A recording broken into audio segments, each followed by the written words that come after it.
time when things look fairly bleak with the march of a deadly virus, there are some pictures, some visuals which give you heart. Well, this is a virtual embrace of a COVID-positive mother. These visuals are coming in from Aurangabad, and you can see this tiny, cute little bundle in pink who's getting introduced to her mother for the first time through a video call. Her mother did give birth to her, but the mother was COVID positive. This little girl tested COVID negative. So clearly her mother can't nurse her mother can't be with her or even embrace her for the first time.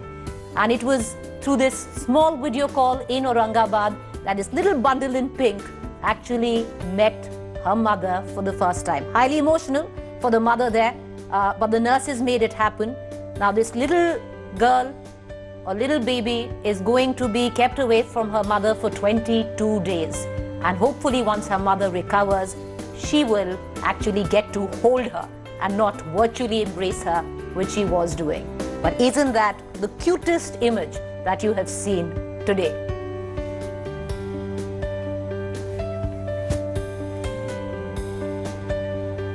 Well, it was the cutest for me when I went through all the visuals that were coming in today, and some were dreary, some were heartbreaking, but this had hopes in the times of Corona. In these bleak times, that visual won the day. But once again, viewers, welcome to the Point. I want to quickly take you to the numbers where India stands right now in its fight against this deadly virus, this deadly pandemic. India right now stands at 21,700. Yes, we breached the 20,000 mark yesterday, and today we stand at 21,700. The total deaths are 686. Now, these visuals have been recorded till about 20 minutes ago, April 23rd. So this is the latest visual we are coming in where the country is concerned. But I'd like to, for a benefit of our viewers, break it down in the number of states. So 23 states and union territories have actually less than 500 cases. This is what it looks like. So let's call it the green zone. So in the green zone are 23 states and union territories which have less than 500 cases, which is very good. Now these union territories and states include Jammu Kashmir, Ladakh, Himachal Pradesh, Punjab, Chandigarh, Uttarakhand, Haryana, Bihar, Jharkhand, West Bengal, Arunachal Pradesh, Assam, Meghalaya, Tripura, Mizoram, Andamans Nicobar Islands, Manipur, Odisha, Chhattisgarh, Karnataka, Goa, Puducherry, Kerala.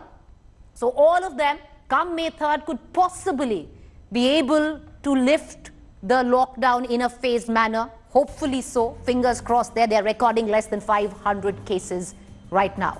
Now, there are some states which are recording from 500 to 1,500 cases. Let's call it the yellow zone. Now, Uttar Pradesh, this massive state, has contained itself till 1,500, which is a good thing. Andhra Pradesh, Telangana are also states which have less than 1,500 cases. Now, let's talk about on what we've painted as the orange zone, where states, union territories have actually recorded up to 1,500 and 2,000 cases. This is what the orange zone looks like in India. Now, these states include the state of Rajasthan, Madhya Pradesh, Tamil Nadu. So some of the states which are recording up to 2,000 cases. Now, the ones which are recording an exponential rise, and those are the three states of Delhi, Gujarat, Maharashtra, and they, viewers, come in the red zone. So this is what it looks like where India is concerned. But there are two states which are pretty much the red flags in India's fight against Corona. If I just tell you, in the last 7 days, they have accounted for 80% of the COVID-19 positive deaths that India has recorded. These are the states of Maharashtra and Gujarat.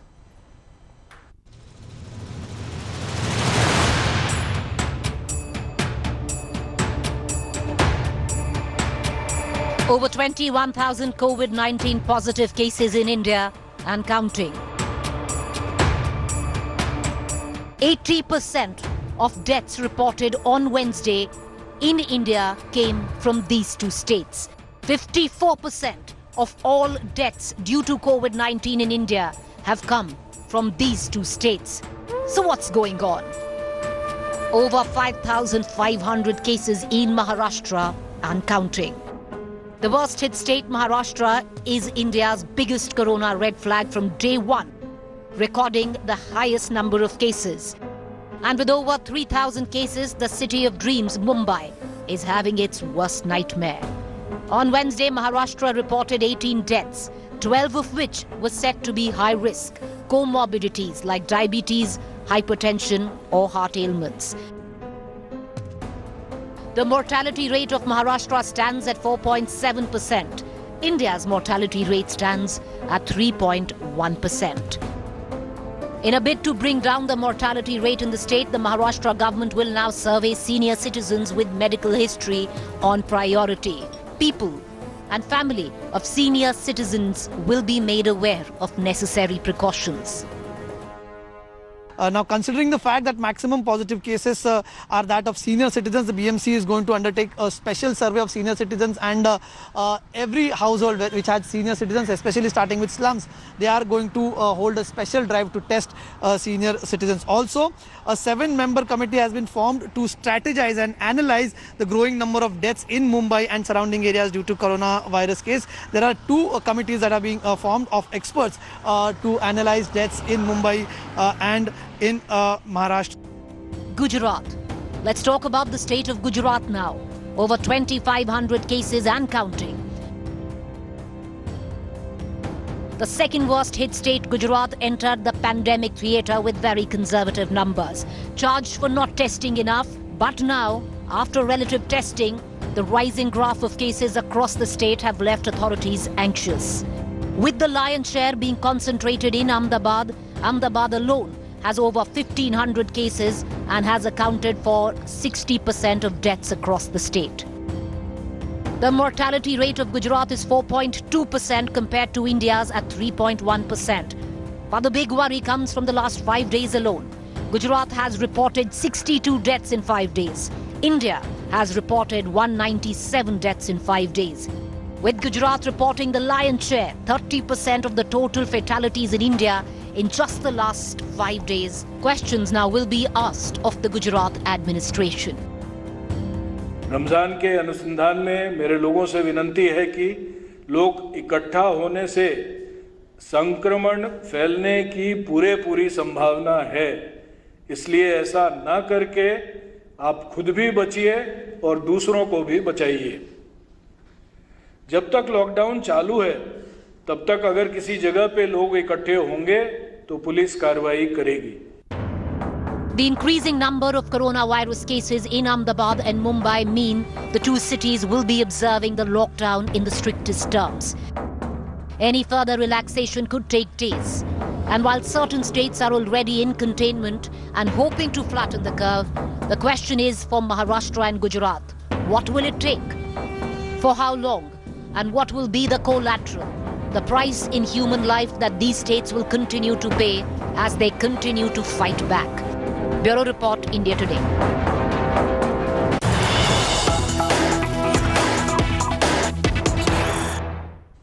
All right, we're getting in news break coming in from Maharashtra, and unfortunate news coming in. Mumbai's seen a huge surge of corona positive cases, and the cases stand at 778 new cases reported from the state of Maharashtra. 522 of the 778 cases have come in from Mumbai alone. 14 deaths have been recorded in the last 24 hours. And with this, viewers, the state of Maharashtra crosses the 6,000 mark of positive coronavirus positive cases in the state.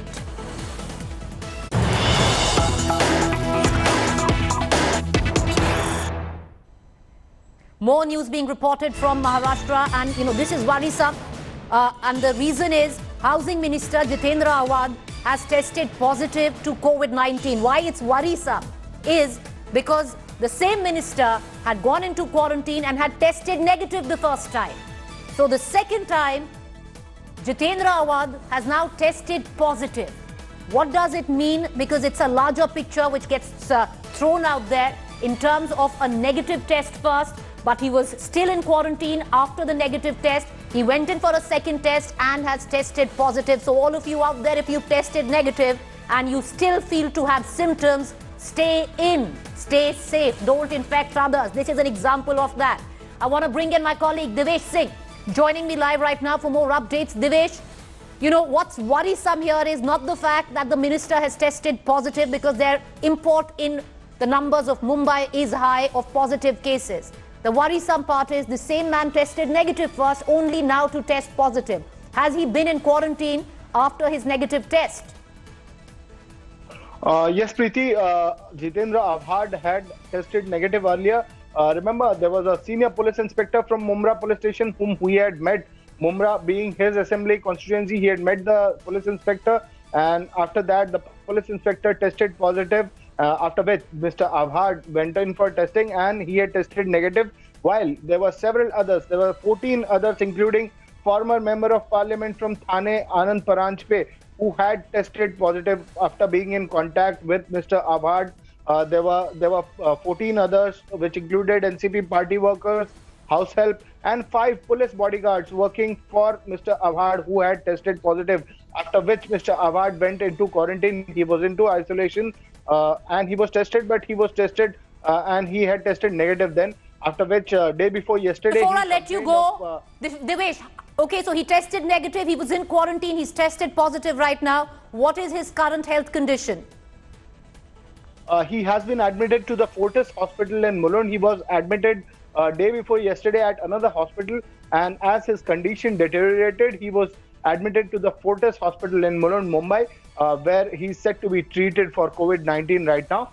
Today, his tests arrived and which said that he is tested positive to COVID-19, and now he's being treated in a private hospital. And right now, what we can tell our viewers is that Jitendra Avhad has tested positive after a first false negative. Thank you for joining us, Devesh. We're going to keep an eye on this story. I just want to shift focus. More news coming in from Gujarat at this point of time. And these two states are actually giving out a larger important number of positive cases. And this is a very, very strange case coming in from Gujarat. As per initial findings, an ATM booth in Gujarat seems to be the common source of infection, which has actually infected 3 army personnel. Now, their 28 close contacts have now been quarantined by the forces as per protocol.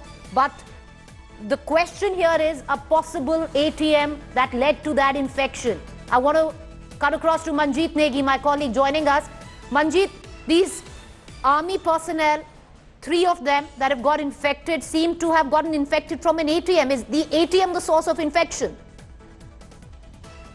Yes, so far, more than 10 army personnel has been tested positive for the Corona-19. But the latest one, there are 3 army personnel tested positive for COVID-19 in Baroda, Gujarat.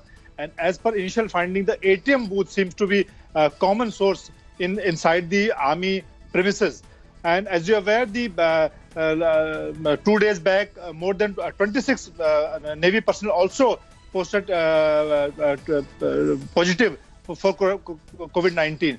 So that is big worry for the Army and Navy. Big worry for the Army and Navy, and also a bigger worry for all of you out there. There is a reason why you need to wash your hands, because the source of infection is actually an ATM in Gujarat. And Gujarat is now reporting a huge import of numbers of COVID positive cases. I want to shift focus right now. And, we've talked about 2 states, the state of Maharashtra, the state of Gujarat, which is seeing such exponential rise in numbers, fatalities which are very high. The mortality rate is much higher than the rest of the country. However, there are other states which possibly could be the silver lining to India's COVID-19 story. Some states are faring better as they entered this theater of the pandemic, possibly testing more, taking more precautions, but they're doing better, whatever the reason might be. Kerala is one such state. Coronavirus curve has started to flatten with remarkable fall in the rate of new cases. In the last 4 days alone, 30 cases have been reported in Kerala. That's it. Similar trends are now being witnessed in states like Karnataka, Odisha, Chhattisgarh, where there has been a decline in daily cases. So it might be too early to suggest that these states have flattened the curve, but these states seemingly are containing the spread of the virus, which we can take heart in. I'm joined by our guest this evening. I have Thomas Isaac from Kerala. Mr. Isaac, the manner in which Kerala has handled this pandemic is praiseworthy. I want to understand from you that crucial question of what happens on May 3rd now. Will Kerala actually look at lifting the lockdown a bit?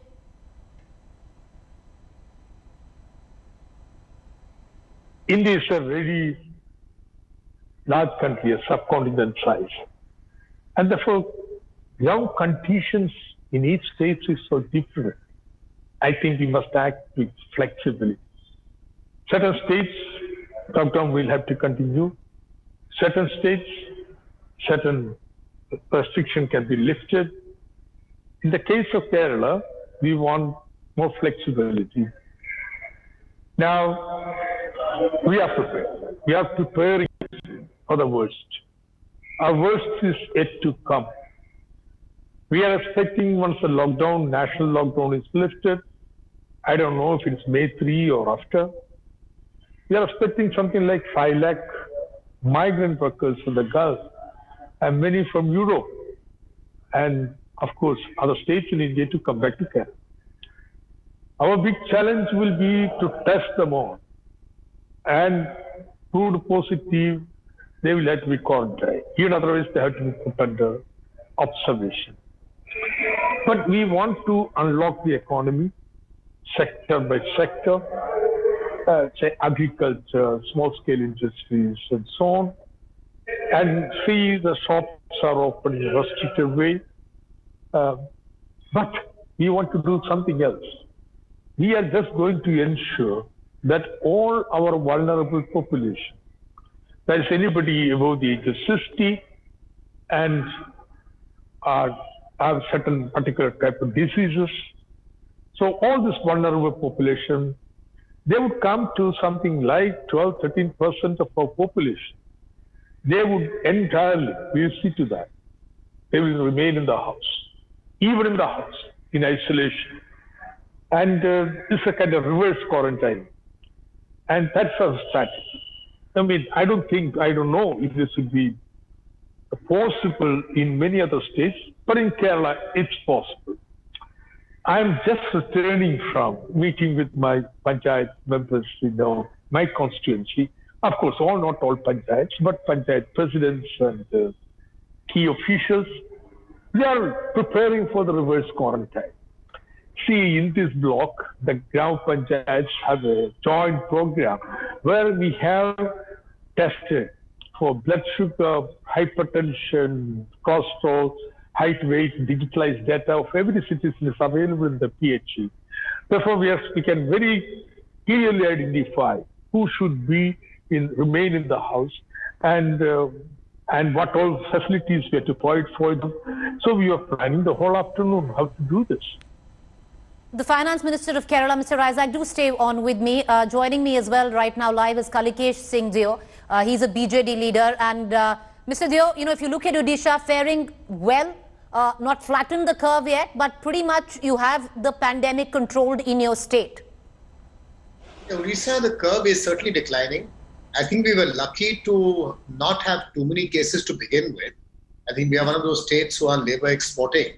And the migrant labor, almost 8-10 lakhs of them still have to come back from various parts of the country. And we haven't had too many people coming in from the majorly infected areas. So we are lucky in that sense. I think Odisha also has done a very good job of preparing early, having quite a severe lockdown in the initial stages and ensuring that there's very good contact tracing. I think these have been the large-scale successes of Odisha so far. We've had some recent cases as of today of people coming in from West Bengal who've been infected and have further infected a few people. I think the battle is yet to come. I think the major part of the battle is yet to come for states like Odisha, Chhattisgarh and Jharkhand when migrant labour start coming back, and there are more than 8-10 lakh of them which have yet to come back. And how we manage that situation, how we manage to house them, quarantine them and test them is going to be the key to our success. What is it that the state is looking at post May 3rd? Because there is a lot of anxiousness whether this lockdown is going to be lifted, especially in states like yours, where the disease at least till now seems to be contained. Well, I think the situation will determine what steps the government takes after May 3rd. But my own personal view is in those areas or in those districts where you have very, very little or negligible incidence of the disease, one could think about having some sort of social distancing norms and having a limited stage by stage or phase by phase opening of the economy. I think that's also important, especially in a poor migrant labor state like ours. I think in those areas which have large-scale incidences or those areas where large-scale labor migrant come back to the state, I think we'll have to be a little more careful. I think it has to be a balancing act for the entire country, and the government of India should really give some flexibility to states to manage the situation. I think the key lies in flexibility in decision-making, not a very overtly centralized form of decision-making. Is the state of Odisha, Mr. Deo, and I'll ask you this final question because we seem to be losing our connection with you. Is the state of Odisha in favor of starting the rail line? Because like you said, it's a state which has a lot of migrant population. A lot of them actually depend on the railways. Would that be a possible input that the Chief Minister could be giving the Prime Minister come the 27th, where he has, he's meeting the Prime Minister through video conferencing? Come so far, I think Mr. Naveen Patnaik has asked for no flights or railways to start in the state of Odisha. But having said that, I think the government is also aware that they have to facilitate and bringing back these 8 lakh people. And I cannot see it happening unless buses, large-scale buses and large-scale trains, dedicated trains are organized, and all, so that we can get the migrant labor together, ensure that not even one of them escapes detection, isolation, quarantining, and as well as testing. I think that's going to be key. So let's see how the situation is and what the state government desires on the meeting of the Prime Minister. All right, Mr. Deo, appreciate you joining us. I also have right now Dr. D. Sudhakar. He's the Minister of Medical Education of the state of Karnataka. He's the one who's actually spearheading Karnataka's fight against COVID-19. Appreciate you joining us, Minister. Karnataka seems to be doing better. Everybody did think that the numbers would rise in Karnataka. It hasn't happened to possibly what was predicted. You've been able to actually contain it. Bangalore having, the software savvy, be called as a software savvy, and being a Silicon City by itself, the tech companies have come forward voluntarily and supported us. People like Infosys, NASCOM, Goenkas, and there are many startup companies who have come and really joined the government sector in assisting us to combat this dangerous virus and this fighting this pandemic.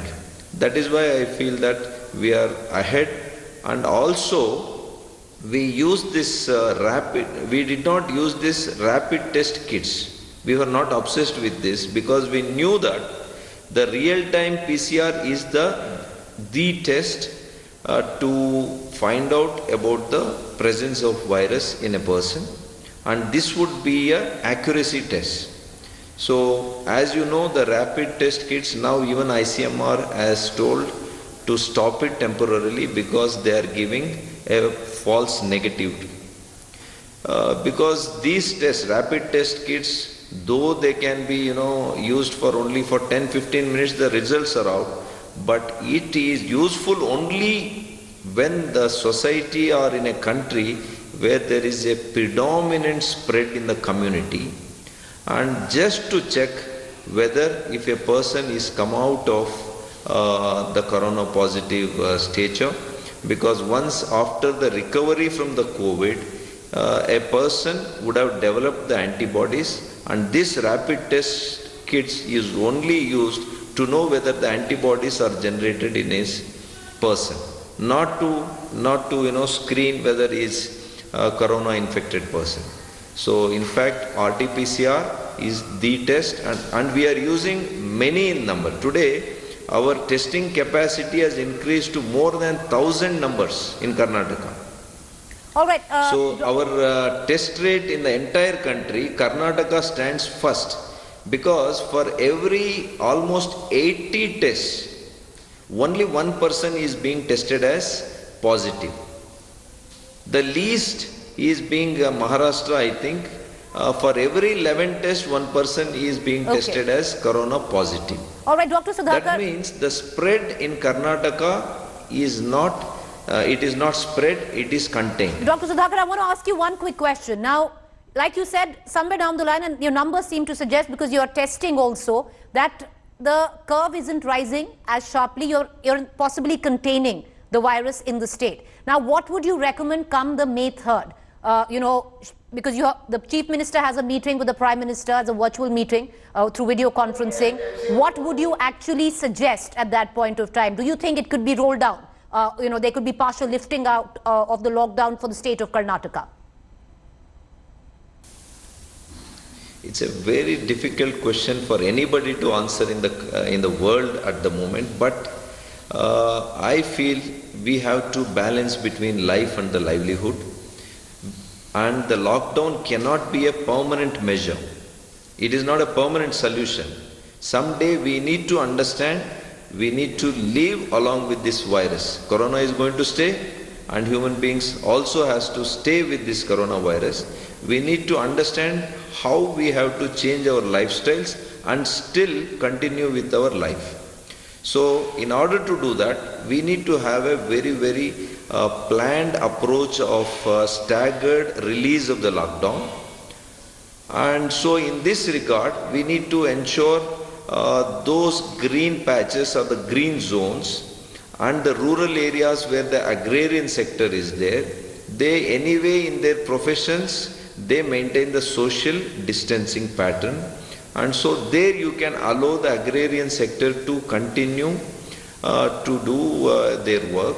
Similarly, the movement of the trucks to transport the commodities, all the commodities of the agriculture or in any kind of commodities should be allowed to freely, interstate travel should be allowed, and the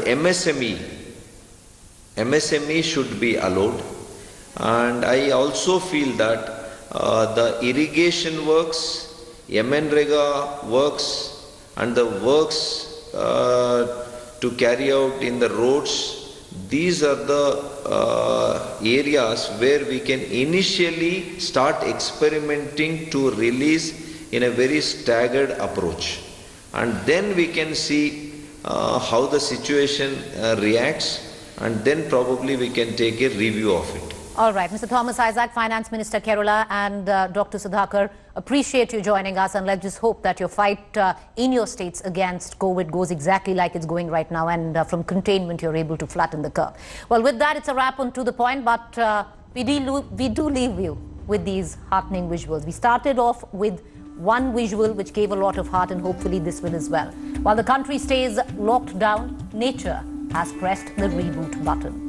These are visuals coming in from Kovalam Beach in Kerala, which is usually bustling with tourists, now absolutely empty and absolutely stunning.